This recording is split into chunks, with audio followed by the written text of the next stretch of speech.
আসসালামু আলাইকুম এভরিওয়ান। কী অবস্থা, সবাই কেমন আছেন? আলহামদুলিল্লাহ, আমি আপনাদের ভালো আছি। তো আজকে আমাদের কাছে একটা সুজুকি জিক্সার আছে F5 years।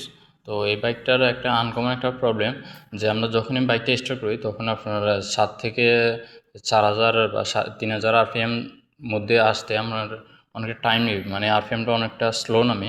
তো আমি আপনাদেরকে বাইকটা স্টার্ট করে একটু দেখাচ্ছি।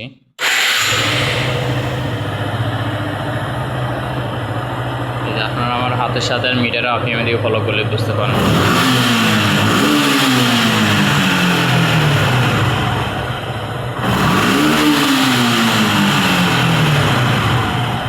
আপনার 7 থেকে 4,000 আরপিএম এ আরপিএমটা নামতে আপনার অনেকটা সময় নিচ্ছে, মানে অনেকটা স্লো নিয়ে আরপিএম নামে, এবং কি থ্রটল রেসপন্স নিয়ে পারফেক্টলি নাই।